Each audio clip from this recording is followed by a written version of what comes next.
Hello hi friends, welcome to my channel all Telugu updates. మీకోసం Telugu YouTube channel. అందరికీ నమస్కారం అండి. ఈరోజు వీడియోలో మన ఆంధ్రప్రదేశ్ రాష్ట్ర వ్యాప్తంగా ఉన్నటువంటి రేషన్ కార్డుదారులందరికీ కూడా మన కూటమి ప్రభుత్వం హయాంలో ఈ పథకాన్ని తిరిగి ప్రారంభించాలని నిర్ణయం తీసుకుంది.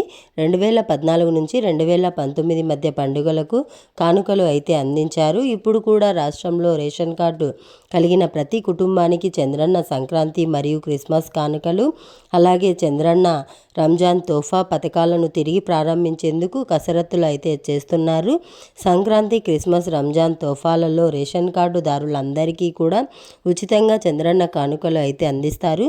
ఈ పథకానికి ఏడాదికి 5,300 కోట్లు చొప్పున 5 ఏళ్లకు 2,690 కోట్లు అదనపు భారం పడుతుందని ప్రాథమికంగా ప్రభుత్వం అయితే అంచనా వేసింది.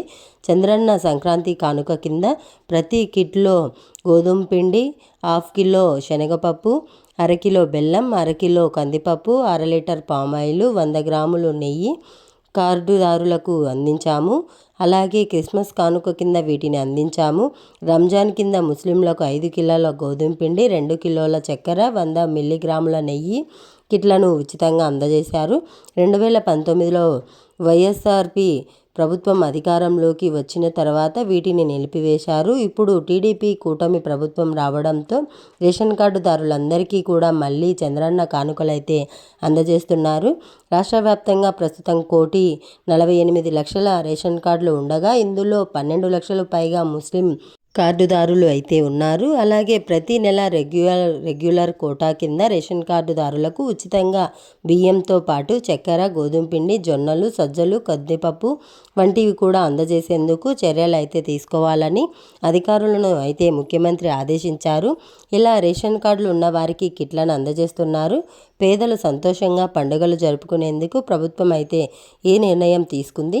రాష్ట్రంలో కొత్త రేషన్ కార్డులకు కూడా ప్రభుత్వం జారీ చేయనుంది. రాష్ట్రంలో అర్హులైన పేదలందరికీ కొత్త రేషన్ కార్డులు మంజూరుతో పాటుగా ఇప్పటికే ఉన్న పాత రేషన్ కార్డు స్థానంలో కొత్త కార్డు ఇచ్చేందుకు కసరత్తు చేస్తుంది ప్రభుత్వం. ప్రతి నెల బియ్యంతో పాటు సబ్సిడీ ధరలపై పంచదార, కందిపప్పు, ఇతర నిత్యావసర సరుకులు పంపిణీ చేయనున్నారు.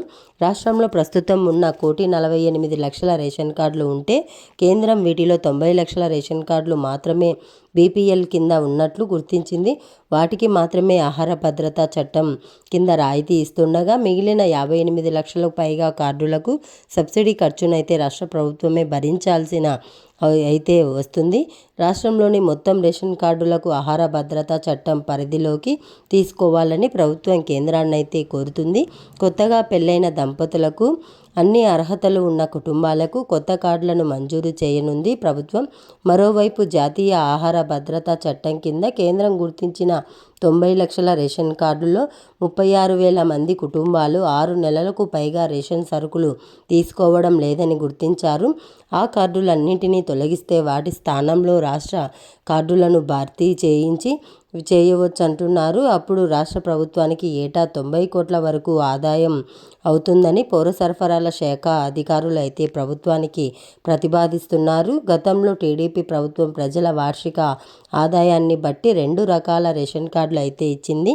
బీపీఎల్ పరిధిలోని వచ్చే పేదలకు తెల్ల రేషన్ కార్డు, ఏపీఎల్ కింద వచ్చే మధ్యతరగతి వారికి గులాబీ కార్డు అయితే ఇచ్చింది ప్రభుత్వం. తెల్ల రేషన్ కార్డులకు ఇచ్చే రేషన్ సరుకులపై సబ్సిడీ ప్రభుత్వం భరించగా, గులాబీ కార్డు ఉన్నవారికి క్వాలిటీ బియ్యం, కందిపప్పు, చక్కెర, గోధుమలు వంటి సరుకులైతే మార్కెట్ ధర కంటే తక్కువ ధరకు అందించనుంది. ఇది అప్డేట్ వీడియో నచ్చితే లైక్ చేయండి, షేర్ చేయండి, సబ్స్క్రైబ్ చేసుకొని ఫాలో అవుతూ ఉండండి. Thanks for watching. Thank you. Have a nice day.